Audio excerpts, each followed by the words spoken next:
참 예수님 때문에 행복한 일이 많아야, 그리고 예수님 때문에 감사한 일이 많아야 참 우리의 인생이 늘 감사하고 행복한 사람들이 저희입니다.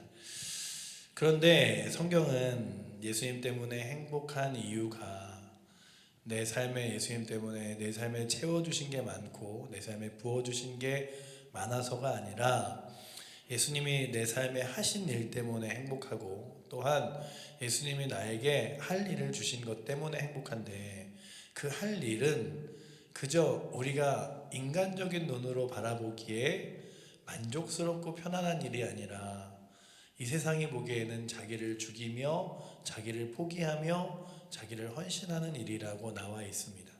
그러니 오늘도 우리가 읽은 이 성경의 말씀은 계속해서 역설의 역설을 주장하고 있으면서 예수님께서도 이 땅 가운데 오셨을 때 그 고난이 결코 쉽거나 편안한 것이 아니었고 십자가 지심이 만만한 일이 아니었음을 고백하고 있습니다. 그 예수 그리스도가 죽음의 길을 걸어가며 그 십자가를 향해 한 발 한 발 내디딜 때마다 그의 마음이 한편으로는 내가 이 모든 이들을 살리며 안타까운 영혼들에게 생명을 주며 주의 거룩한 나라와 영광을 위해서 걸어간다고 말씀하시지만, 또 한편으로는 그가 가는 길이 얼마나 힘겹고 무거운지를 다시금 보여주고 있습니다. 그래서 오늘 우리가 이 땅을 살아가면서 교회를 다니고 신앙생활을 하고 조금 더 주를 위해서 헌신하고 봉사하는 것이 결코 이 땅에서 만만하고 쉬운 일이 아니라는 사실을 알게 됩니다. 왜냐하면 가장 가볍고 즐거운 일 같지만, 그러나 그 가운데 있는 과정에서는 결코 그것을 반기고 즐거워하는 사람들이 없음을 보여주기 때문이죠. 오늘 말씀에서도 율법을 아는 이들에게 있어서 그리스도 구원자 되심은 영원한 생명이고 능력이고, 그래서 그 그리스도의 오심은 영광이라고만 생각했어요. 그래서 오늘 본문에 보면 영광이라는 단어를 두 관점에서 바라봅니다. 한 가지는 이 유대인들이 바라봤던 관점에서, 헬라인들이 바라봤던 관점에서 영광과 예수 그리스도께서 바라보셨던 영광이라는 단어의 관점이 다름을 바라봅니다. 그리고 또한 우리가 지난주에 읽었던 이 요한복음 전 구절들에 대해서 보면 요한도 그 영광이라는 단어를 이제 예수 그리스도가 보셨던 관점에서 바라보는 것을 볼 수 있습니다. 그렇다면 이 영광이라는 것이 무엇일까라고 하는 것을 우리가 함께 보는데, 그 전에 12장 16절에 보면 요한이 영광이라는 단어를 이렇게 씁니다. 우리 12장 16절 말씀 같이 한번 읽어보도록 하겠습니다. 제 아들은 처음에 이 일을 깨닫지 못하였다가 예수께서 영광을 얻으신 후에야 이것이 예수께 대하여 기록된 것임과 사람들이 예수께 이같이 한 것임을 생각났더라 라고 되어 있죠. 예수께서 영광을 얻으신 후에 라고 써있는 영광. 그러니 오늘 우리가 이 땅을 살아가면서 나도 좀 영광스러운 삶을 살 수 없을까? 나도 좀 뭔가 좀 인정받고 대우받고 칭찬받는 그런 영광스러운 위치와 자리에 서지 않을까? 그런데 여러분들 잘 보세요. 정치인이 됐던 경제인이 됐던 아니면 운동선수가 됐던 아니면 뭔가 사람들을 대표하는 자리가 됐던 그 자리가 정말 영광스럽기만 한 자리일까를 돌아봅니다. 정말 그것이 영광으로만 가득 차서 찬란하고 빛나기만 했을까?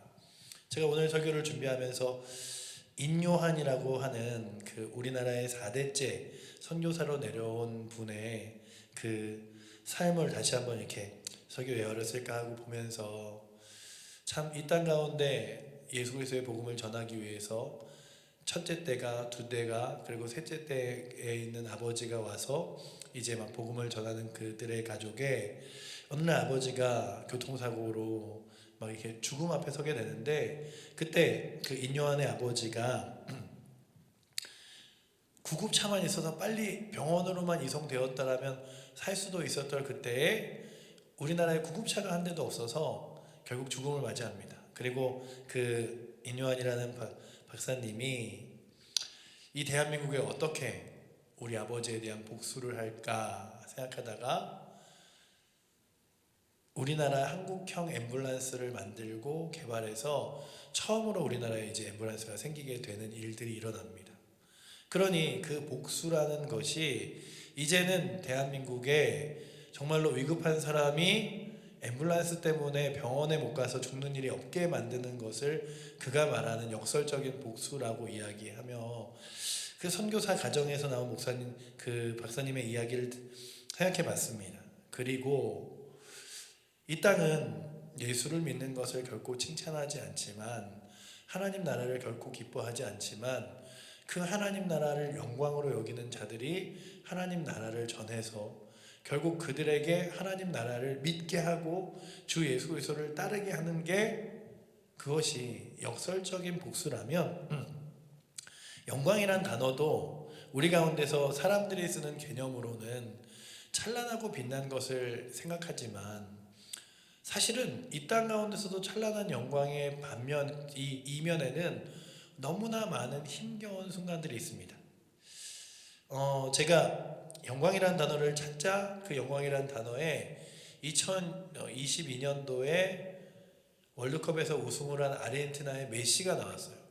이 아르헨티나의 메시라는 사람이 축구를 하면서 정말로 아르헨티나 그가 성장하지 못하는 병에 걸려서 어린 시절을 보내면서 축구는 너무 잘하는데 잘 성장하지 못하는 병 때문에 이 사람에게 꾸준히 그 성장할 수 있는 호르몬의 주사를 놔주고 그에게 축구를 시킬 수 있는 구단을 찾다가 결국 아르헨티나에는 아무도 도와줄 사람이 없자 스페인에 있는 바르셀로나라는 팀으로 갑니다. 그리고 그 바르셀로나라는 팀에서 이제 메시를 책임지고 어린 나이 때부터 그가 어릴 때 맞아야 될 모든 그 성장 호르몬의 주사를 다 맞는 그런 여러 가지 일들을 다 해줘요. 그러니 그가 어릴 때부터 아르헨티나를 떠나서 그 스페인에서 지내니까 사람들이 생각하기에 메시가 아르헨티나에서 월드컵 대표든 국가대표든 뛸 때마다 그는 아르헨티나에 대해서 애정어린 마음이 없다라는 식으로 비판을 하기 시작합니다. 그리고 그의 마치 동조라도 하듯 그 메시가 한 모든 스포츠 경기는 다 막 우승과 막 유럽 리그에서 우승을 하는데 유독 아르헨티나의 경기들만 우승을 못했어요. 계속 사람들이 메시에 대하여 늘 비판과 욕을 합니다. 심지어는 국가대표 하지 마라, 떠나가라, 너 같은 사람 필요 없다, 막 이런 얘기를 하자 정말 그 중압감에 눌려있던 메시가 그러면 내가 국가대표를 떠나겠다 라고 선언을 합니다.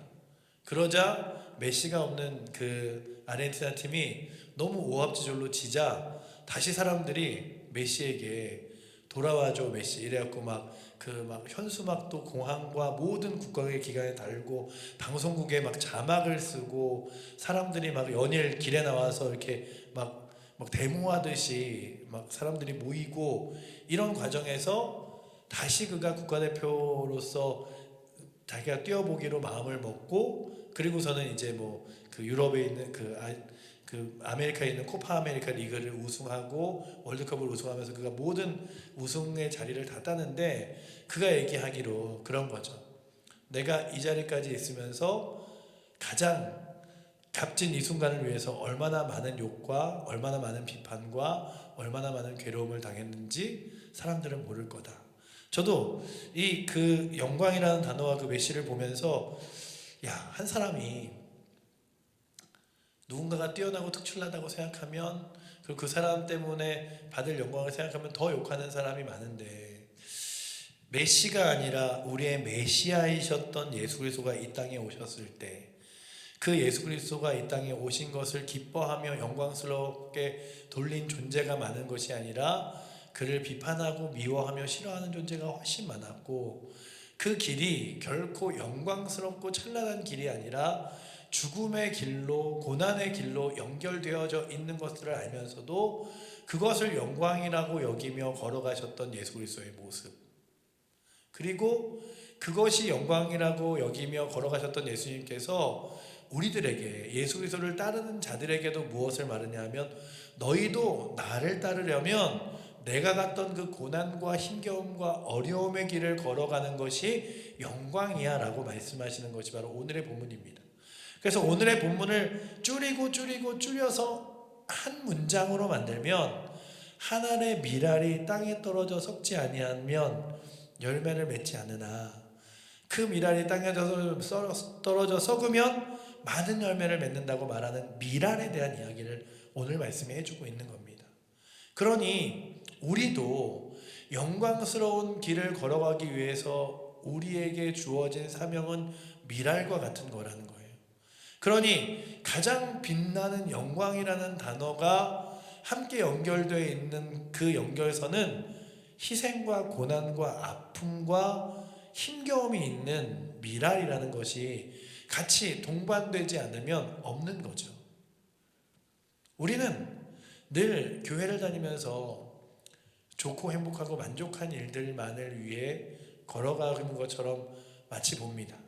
그러나 그러니까 예수를 믿고 예배를 드리고 찬양을 하고 기도를 하고 기도응답을 받고 그런 거 너무 행복하고 감사해요. 감격스러워요.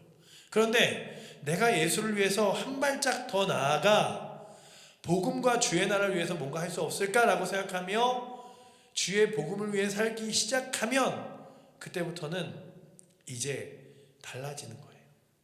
내가 전하는 복음을 세상이 결코 기뻐하지 않는 것, 내가 주를 위해 내 인생과 삶을 드리는 것을 세상이 결코 만만하게 여겨서 그렇게 살지 못하는 것을 만나게 됩니다.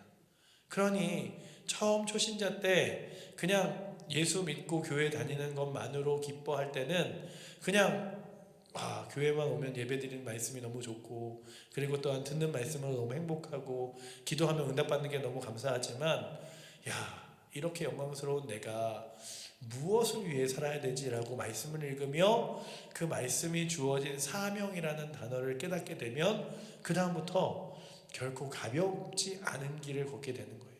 그러니 내가 조금만 신앙생활 하면서 주를 위해 하려고 하면 구역장이 됐던 리더가 됐던 교회 안에서 여러 가지 봉사의 일을 하면서 결코 그것이 쉽지 않다는 것을 깨닫게 됩니다. 목사의 자리도 마찬가지예요. 목사의 자리도 늘 여러분들이 보시기에 그래도 교회에서 가장 목사님 하면 대우받고 인정받는 것 같지만 어쩔 때는 전화 한 통 하는 것 때문에 상처받을 때도 있어요. 제가 그 전에 교회에서 정말 내가 이러려고 전화하나? 라고 한 적이 있었어요. 교회 청년들한테 안 나오는 청년들한테 교회 좀 나오라고 전화를 하는데 어느 날 청년이 안 가요. 안 간다니까요. 저한테 이런 전화 하시지도 말고 불편하니까 안 간다고요. 절대 한 번만 전화하면 가만히 있지 않을 겁니다. 이러고 딱 끊는데 난 지금 무슨 보험이나 아니면 무슨 대출을 권유하려고 내가 전화했나? 라는 생각이 드는 거예요. 나는 전화하고 교회 목사입니다라고 한마디밖에 안 했는데 안 가요, 전화하지 마세요, 뭐 이런 단어들로 가득 채워진 문장의 그 대화로 다 끝난 다음에 내가 저 사람에게 주고 싶은 건 정말로 예수 그리스도를 만나 하나님 나라를 소망하고 걸어가는 것이지만 그 사실을 모르는 저 사람에게는 불편함이구나. 여러분들 예수 그리스도가 이 땅에 오셨는데요, 예수 그리스도가 이 땅에서 사람들에게 하시는 말씀들이 사람들에게 우리가 오늘 이 시점에서 보기에는 복음이나 사람들은 불편했어요. 사람들은 그 이야기에 만족스럽지 않았습니다. 심지어 걸어가시는 주 예수 그리스도께서도 그 길이 결코 만만한 길이 아니고 결코 쉬운 길이 아님을 아셨기에 오늘 말씀에서 27절 보시면 이거 너무 예수님이신데 마음 아프지 않으세요? 지금 내 마음이 괴로우니 무슨 말을 하리요? 아버지여 나를 구원하여 이때를 면하게 하여 주옵소서. 그 십자가를 지려고 걸어가는 그 길, 복음과 사명을 위해서 모든 영혼을 살리려는 그 길이 예수 그리스도에게 너무 무거운 길이었어요. 왜냐하면 예수님은 100% 하나님이시지만 100% 인간이셨기 때문에 그 길 전부가 보이셨을 거예요.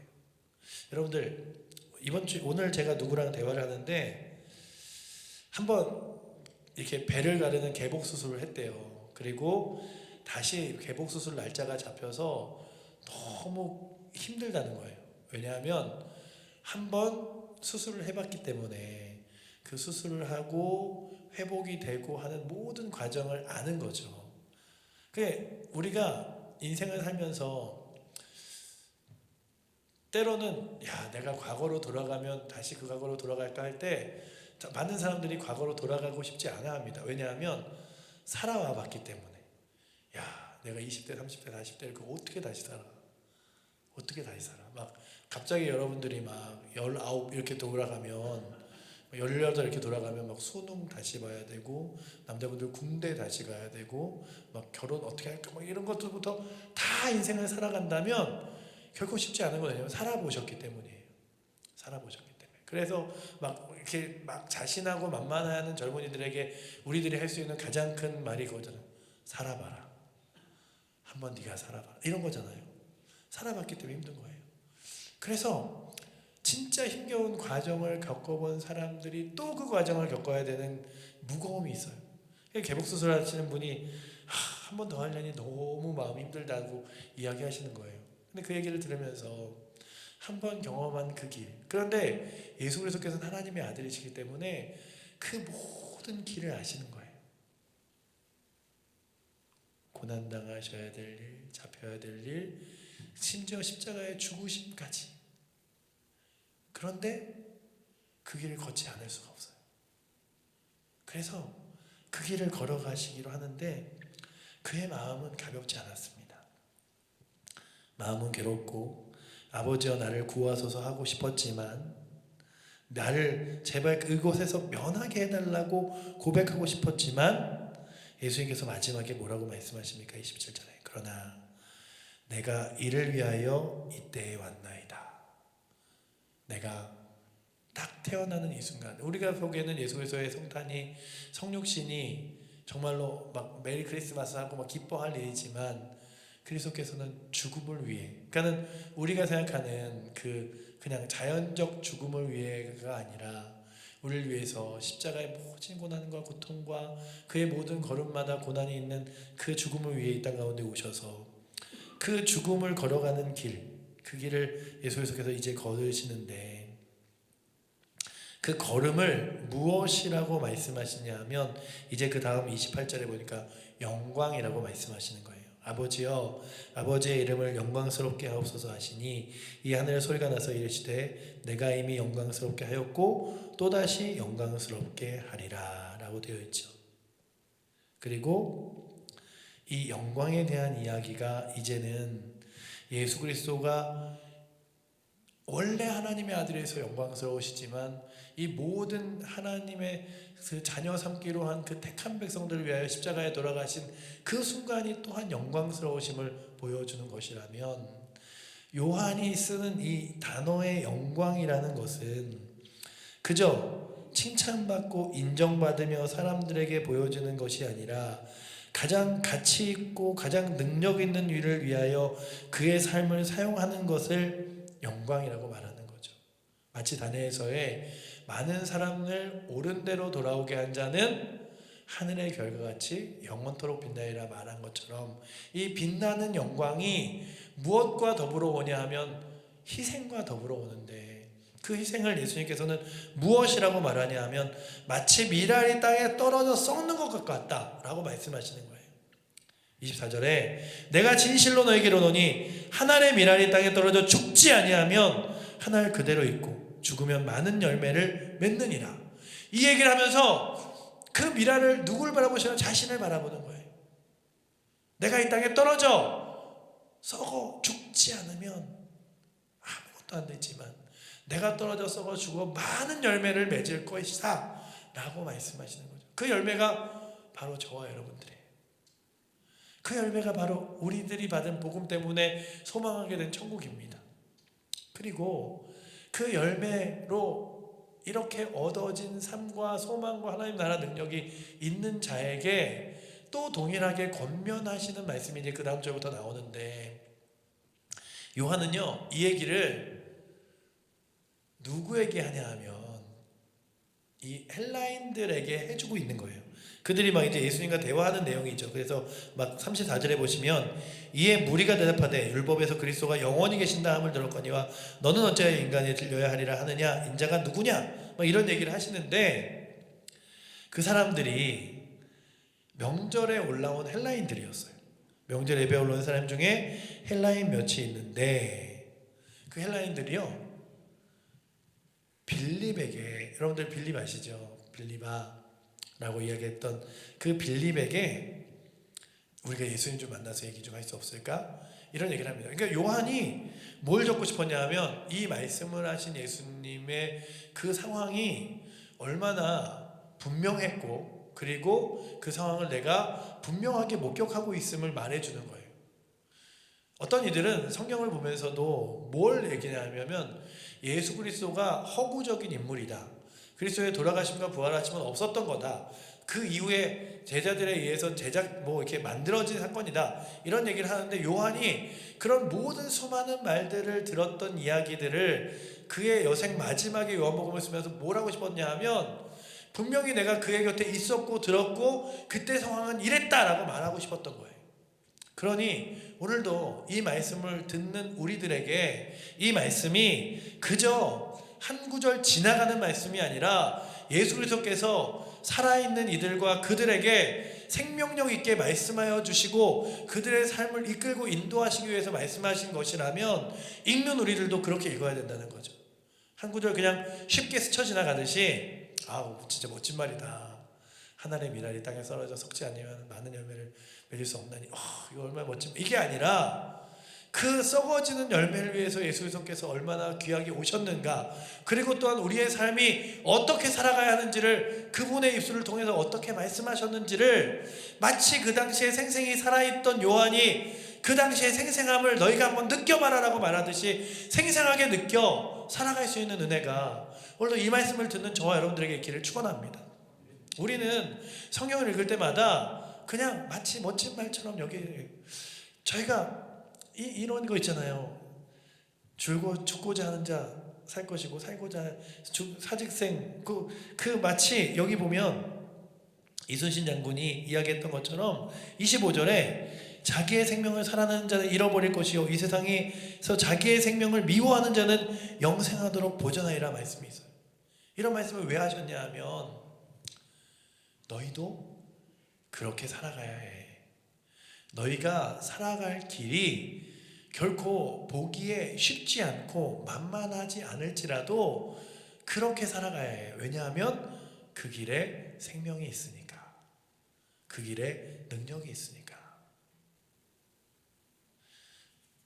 여러분들 막무가내 있는 사람을 이길 수가 없어요. 막무가내로 뭘 하던 안 하던 안 한다 그러고 막 무조건 막 밀어붙이고 하는 사람을 이길 수 없어요. 그런데 마치 예전에 복음을 들고 있던 사람들이 그런 사람들 같았어요. 그래서 히브리서에 보면 뭐라고 써 있냐 하면 그들은 산과 동굴에 유리하며 살면서도 그들을 세상이 볼 때마다 뭐라고 생각했냐 하면 세상이 감당할 수 없는 사람들이라고 여겼대요. 그런데 요즘에 우리는 가장 마음 아픈 것 중에 하나가 세상의 한마디에 너무 크게 때로는 주눅 들고 때로는 세상의 한마디에 마치 이제 아무것도 할 수 없는 시대가 왔나 이럴 정도로 그냥 두려워 떠는 건 아닌가 싶어요. 하나님 말씀은 결코 진리가 세상의 목소리에 주눅 들거나 무서워하지 않으셨습니다. 그리고 그것이 세상의 당연한 반응이라고 여기셨어요. 너희가 나를 위해 살면 세상이 그렇게 기뻐하지 않을 거야. 너희가 나를 위해 살면 그것을 세상이 잘한다라고 말하지 않을 거야. 그러나 내가 그것을 영광이라고 말할 거야 라고 하는 게 바로 오늘의 말씀이에요. 그렇다면 여러분들과 제가 선택해야 될 선택지는 뭐냐 하면 사람들이 말하는 영광스러움과 평안함과 만족한 삶을 붙들고 갈 것인가 아니면 성경을 통하여 하나님께서 말씀하시고 주 예수 그리스도께서 말씀하시는 영광스러운 삶을 살아갈 것인가에 대하여 택해야 되는데, 여러분들에게 있어서 사람들의 목소리는 때로는 무겁고 힘있는 것처럼 여겨지기도 하겠지만, 사람의 목소리가 아니라 여러분들이 읽어 내려가며 때로는 듣는 이 하나님의 말씀이 그들의 목소리보다 훨씬 더 무겁고 엄중하며 분명한 목소리로 들려서 그 말씀을 위해서 때로는 인생을 걸 수도 있는 존재가 여러분들이 되어주시기를 축복합니다. 오늘 말씀을 설교를 준비하며 그 원수까지도 사랑해서 자신의 양자로 삼았던 그 주기철 목사님이 생각났습니다. 그분이 자신의 두 아들을 죽인 살인범을 양자로 대교를 하자 아내와 딸이 뭐라 그랬냐면, 아버지가 목사님이라도 그렇게까지 하실 필요 있냐고, 그렇게까지 할 필요 있냐고. 그러자 주기철 목사님이 그런 얘기를 했다고 해요. 내가 마음에 드는 성경 구절만 지키는 게 그게 하나님의 사람이냐, 내가 어렵고 힘들어도 원수까지 사랑하라고 말씀하신 하나님 말씀을 지키는 게 성도겠지. 그래서 제가 그 말씀을 읽으며, 주기철 목사님에게 하나님의 한마디, 성경의 한 구절은 마치 자신의 쓰라리고 쓰디쓴 마음과 감정을 다 뒤바꿔서 그 자신의 아들을 죽인 자를 양자로 삼을 마음까지 여길 정도로 큰 것이었구나. 근데 나한테는 때론 하나님 말씀이 강대상에서 설교는 하지만 그 말씀 때문에 막 내 시간과 삶을 다 드려도 아깝지 않다고 고백할 만큼 그렇게 그 한마디에 무게감을 가지고 살아가는가? 라고 질문해 봤습니다. 왜냐하면 오늘 말씀이 이 하늘의 미랄이 예수 그리스도만을 예표하고 있지 않음을 보여주는데, 그 다음 아까 읽었던 25절 말씀 우리 같이 한번 읽어볼까요? 함께 읽겠습니다. 시작. 자기의 생명을 사랑하는 자는 잃어버릴 것이요 이 세상에서 자기의 생명을 미워하는 자는 영생하도록 보전하리라. 이거는요, 예수님께서 나만 하나의 미랄로 썩어질 것이 아니라 너희들도 그렇게 너희 목숨 소중하고 너희 삶 소중해서 그렇게 살아가는 이들보다 정말로 너희의 목숨을 다른 일 위해 세상하고 살아가는 이들이 정말 내가 영원토록 빛나게 할 거야 라고 말씀하시는 거예요. 자신의 생명을 미워하는 자, 이게 얼마나 어렵습니까? 내 생명조차 아끼지 않고. 근데 우리가 찬양할 때는 막 그렇게 열심히 찬양하잖아요. 나의 생명조차 아깝지 않습니다. 주님, 주를 위해 살겠습니다. 막 아우골짝 빈들에도 찾아가겠습니다. 주님 계신 곳이라면 어디든지 가겠습니다. 그런데 중요한 건 정말 우리의 삶에서는요, 상처 하나 받기 싫고 아파하기 싫고 고난 하나 당하기 싫어요. 그래서 그 길 안 갔으면 좋겠어요. 근데 그건 맞아요. 예수님도 안 갔으면 좋겠어서요. 이렇게 써 있었잖아요. 아까 읽으셨잖아요. 지금 내 마음이 괴로우니 무슨 말을 하리요? 아버지여 나를 구원하소서. 이번에 면하게 하여 주시옵소서. 그러나 분명한 건 보여지는 고통보다 나는 무엇을 위해 살아가는가가 더 중요하다면, 주를 위해 살아가는 삶에 고통이 보여진다 할지라도 그 삶이 정답인 길이라면 그 길을 걸어갈 수 있는 용기와 믿음이 여러분들 안에 있기를 기도하며 걸어갈 수 있는 은혜가 있기를 축원합니다. 이게 바로 미랄된 삶이에요. 그래, 분명 떨어지면 썩어지겠지. 썩어지면 난 아무것도 안 되겠지. 아무도 알아주는 사람 없어도 인정받지 못해도, 그래서 내 마음 막 쓰라려도 주께서 그 길이 맞아 라고 이야기하시면 그 길 건너 걸어가는 것이 맞겠지 하고 걸어가는 거죠. 그 다음에 27절에 이렇게 써 있습니다. 26절에 이렇게 써 있습니다. 26절 한번 읽을까요? 시작. 사람이 나를 섬기려면 나를 따르라. 나 있는 곳에 나를 섬기는 자도 거기 있으리니 사람이 나를 섬기면 내 아버지께서 그를 귀히 여기시리라. 제자예요. 내가 미랄로 떨어져 썩은 것처럼 자기의 생명을 사랑하지 않고 생명을 미워하며 영생을 위해 걸어가는 사람이 있다면 그 사람은 나를 섬기며 나를 따르라라고 말씀하시는 거죠. 사람이 나를 섬기려면 나를 따르라. 나 있는 곳에 나를 섬기는 자도 거기 있으리니. 주님, 내가 저 하나님 나라 천국에 주님과 함께 더불어 살 것을 확신한다면 내 걸음도 주님 걸어가신 길을 따라 걸어가게 하여 주시옵소서. 이게 돼야 되는 거죠. 내 걸음과 내 삶은 주님 가신 길이 아니라 세상 길로 막 가고 내가 살고 싶은 대로 가서 결국 끝자락에는 그래도 천국. 그래서 아무것도 나는 고통받고 있는 게, 여러분들 천국을 우리 인생의 보험과 같이 여기지 않았으면 좋겠어요. 이 땅 가운데서 그래도 예수는 믿고 교회는 다녀야 천국 가지, 천국 가야 그래도 지옥에서 고통에서 벗어나 살지, 이게 아니라 주 예수 그리스도께서 계시고 내가 주 예수 그리스도를 가장 사랑하기에 주 예수 그리스도가 계신 그곳에 내가 따라가리라 마음 먹으며 그 길을 소망하시면 주 예수 그리스도가 계신 곳뿐만 아니라 주 예수 그리스도께서 가신 길도 내가 따라가고 싶은 거죠. 예수님이 그 얘기 하시는 거예요. 내가 걸어간 길 너희도 같이 걸어가지 않을래? 내가 걸어간 길 힘들어, 어려워, 고통스러워. 그래요. 교회 다니는 거 참 헌신하고 희생하면 희생할수록 더 무겁고 어려운 길일지 몰라요. 누구도 몰라줄지도 모르고요. 전도지 한 장 들고 나가는 거 더 쉽지 않을지도 모르고 사람들과 화합해서 중재하고 위해서 챙겨주는 거 어려운 일일지 몰라요. 여러분들이 교회에서 더 많이 헌신하고 봉사한다고 누가 더 알아줘서 훨씬 더 크게 칭찬해주고 그러지 않을지도 몰라요. 어떤 이들은 교회를 다니면 다닐수록 왜 짐은 더 무거워지는지 몰라. 막 교회 좀 다녔더니 막 전도에서는 회장하라 그러고 구역에서는 구역장 하라 그러고 부서에서는 맡은 거 많아져서 와, 이게 내가 1인 면역을 하는 거야 라고 할지도 몰라요.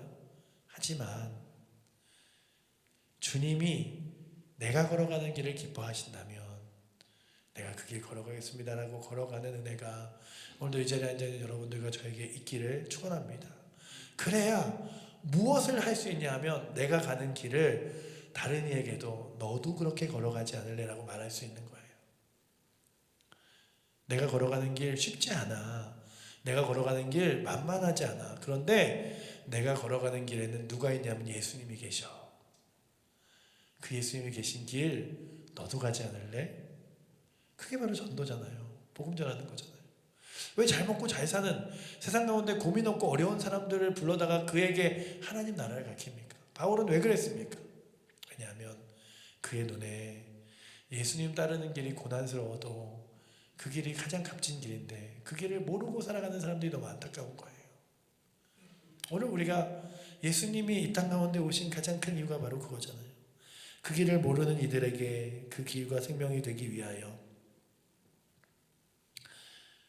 예수 그리스도께서 이 땅에서 십자가를 지심으로 뒤바꿔 놓으신 게 있다면 무엇이냐 하면 세상에 주관하는 사람이 주인이 아니라 예수 그리스도께서 우리의 삶의 주인이 되게 하셨어요. 그리고 세상을 따르는 자들이 이제 예수 그리스도를 따를 수 있게 하셨어요. 31절과 32절에 이 얘기를 합니다. 이제 이 세상에 대한 심판이 이르렀으니 이 세상의 임금이 쫓겨나리라. 내가 이 땅에서 들리면 모든 사람이 내게로 이끌겠노라. 내가 마치 하늘의 미랄처럼 땅에서 들려 십자가에 못 박히면 그것으로 이 세상에서 주관하는 자들의 길을 막고 내가 거룩한 영광의 길을 내서 그 길을 이제 모든 이가 거둘 수 있게 하겠다라고 말씀하시는 거예요. 이게 보시기에는 이 세상의 임금이 쫓겨나고 막 이 땅에 들린 모든 사람이 내게 이끌겠노라 말하지만 그 말씀의 가장 큰 핵심은 무엇이 있는지 아세요? 그의 죽음이 있습니다. 33절이 말씀하고 있죠. 같이 읽겠습니다. 시작. 이렇게 말씀하심은 자기가 어떻게 죽음으로 죽을 것임을 보이심이로라. 그러니 주 예수 그리스도에게 영광이란 죽음이었어요. 십자가를 향해 걸어가는 죽음이었습니다. 그리고 예수님께서 오늘 말씀 분명히 여러분들에게 손을 내미십니다. 너도 그 길 걸어가지 않을래? 너도 나와 함께 그 길 가지 않을래? 여러분들, 이 땅의 길이, 복음의 길과 말씀을 따라 살아가는 길이 부담스러울 수 있습니다. 무거울 수 있습니다. 하지만 그 길을 주 예수 그리스도께서 기뻐하시기에 그 길을 걸어갈 수 있는 은혜가 오늘도 이 말씀을 읽는 여러분들과 저에게 있기를 축원합니다. 예수 그리스도를 보면서도 믿지 못하는 세대가 있었어요. 예수 그리스도가 이 땅에 잠깐 오셨는데도 불구하고 그 빛을 보지 못하는 세대가 있었어요. 그들에게 안타까운 마음으로 35절과 36절에 이런 얘기를 하시죠. 예수께서 이르시되 아직 잠시 동안 빛이 너희 중에 있으니 빛이 있을 동안에 다녀 어둠에 붙잡히지 않게 하라. 어둠에 다니는 자는 그가 가는 곳을 알지 못하느니라. 너희에게 아직 빛이 있을 동안에 빛을 믿으라. 그리하면 빛의 아들이 되리라. 그들은 주 예수 그리스도가 눈앞에 있으면서도 그 빛을 보지 못했어요. 그리고 예수님께서 온 인류의 거룩한 생명의 빛이 되어주셔서 그 빛을 따라가는 모든 자에게 거룩한 영광이 있음을, 그런데 그 빛을 따라가는 것이 전부가 아님을 말씀하여 주는 게 뭐냐면, 너희가 그 빛을 따라가는 삶을 살면서 그 빛을 전하며 살아가라고 말씀하시는 거예요. 그 빛을 알리며 살아가라고 말씀하시는 거예요. 여러분들과 제가 주 예수 그리스도의 거룩한 빛을 세상에게 전하며 자랑하며 살아갈 수 있기를 축원합니다. 결코 예수님이 여러분들의 삶에 부끄럽지 않았으면 좋겠고요. 예수를 따라 살아가는 삶이 부끄럽지 않았으면 좋겠고요. 그리고 주 예수 그리스도를 따라 살아가는 삶을 다른 이들에게도 전하는 것이 나에게뿐만 아니라 그에게도 영광임을 확신하셨으면 좋겠습니다.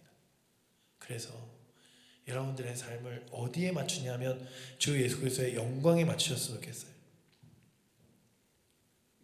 왜냐하면 제가 말씀드린 이 영광이라는 단어와 막 이런 단어를 함축적으로 한마디로 이게 바로 영광이라고 말한 구절이 오늘 말씀에 써있기 때문이에요. 바로 23절입니다. 23절을 이야기하기 전에 아까 이야기한 이 요한이 장황하게 설명하고 있어요. 헬라인들이 왔고 그 헬라인들이 빌립에게 예수님 좀 어떻게 만날 수 없을까 하니까 빌립이 스스로 할 수 없었는지 안드레한테 가서, 안드레야, 저런 사람들이 왔는데 예수님한테 가서 여쭤봐도 될까? 이런 얘기를 했다는 거죠. 그리고 안드레와 빌립이 함께 예수님께 가서 예수님 저 사람들 만나보겠습니까? 라고 한 이 일련의 과정을 여기 우리가 읽은 20절부터 써 있는 거예요. 명절 예배하러 온 사람 중에 헬라인 몇이 있는데 빌립에게 가서 청하되 선생님 우리가 예수를 배우고자 합니다. 그러자 22절에 빌립이 안드레에게 가서 말하고 안드레가 빌립이 예수께 가서 여쭈니 그럴 때 예수님께서 이 얘기를 하신 거예요. 영광이라는 단어를 말씀하셨어요. 우리 23절 말씀 같이 읽어보겠습니다. 시작. 예수께서 대답하여 이르시되 인자가 영광을 얻을 때가 왔도다. 여러분들 오늘 말씀에 가장 크게 여러분들에게 보여주고 싶었던 게 이 말씀입니다. 예수님께서 생각하신 영광. 그 헬라의 사람들은요 영광을 뭐라고 생각했냐면 빛나는 것이라고 생각했어요. 그리고 그 빛나는 건 죽지도 않고 강한 나라가 돼서 그 나라를 이끌어가는 것이었습니다. 왜냐하면 그들의 생각이 그랬어요. 왜?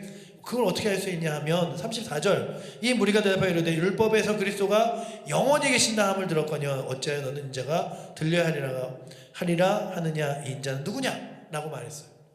그러니 왕 되신 그리스도를 꿈꾸던 그들에게 예수 그리스도가 무엇을 말하냐 하면 죽을 것을 이야기하시며 그 죽음으로 가는 길이 영광이다 라고 말씀하시는 거예요.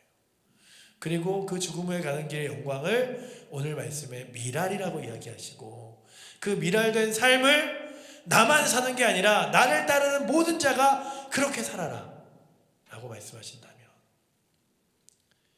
예수님의 미랄은 예수님 한 분의 하나의 미랄이 아니라 우리들도 너희가 이제는 세상의 미랄이 되라고 말씀하시면 여러분들 한번 고민해 보시기 바랍니다.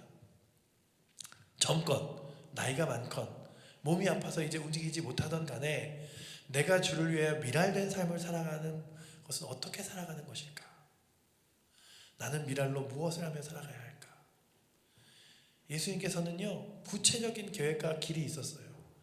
가기는 정말 마음으로 너무 힘겹고 고통스러웠지만 십자가를 지러 가는 그 길이 미랄된 길임을 오늘 말씀, 아까 우리가 읽었던 길에서 말씀하시잖아요. 그러나 내가 이를 위하여 이때에 왔느니라 라고 말씀하시잖아요.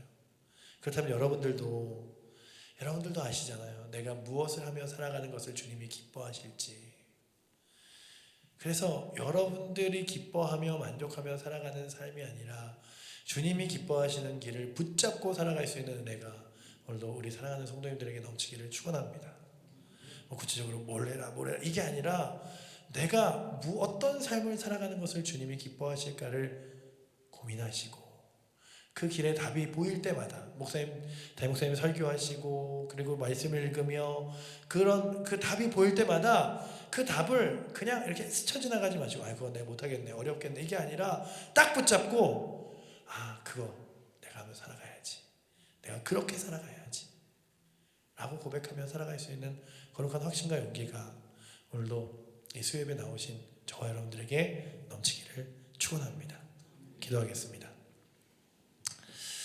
사랑의 하나님, 예수 그리스도께서 영광이라고 말씀하신 이 미랄된 죽음의 삶, 그 미랄된 영광의 삶을 우리들에게도 허락하여 주셔서 우리도 영광스러운 삶을 살아갈 수 있도록 주님 이끌어 주신 주님, 세상은 세상에서 빛나고 잘나고 뛰어난 것을 영광이라고 말하지만 하나님 말씀에서는 주를 따르는 것이 영광이라고 말씀하시오니 오늘 우리는 주를 따르는 거룩한 영광을 위하여 살아가게 하여 주시옵소서.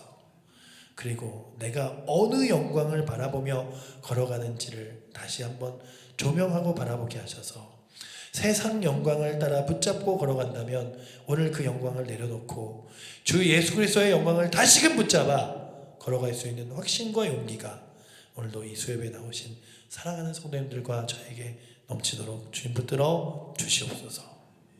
오늘도 우리 위에 십자가에 지시고 우리들에게 죄에서 자유와 평안을 주시고 능력과 생명을 주신 주 예수 그리스도 이름으로 기도드립니다.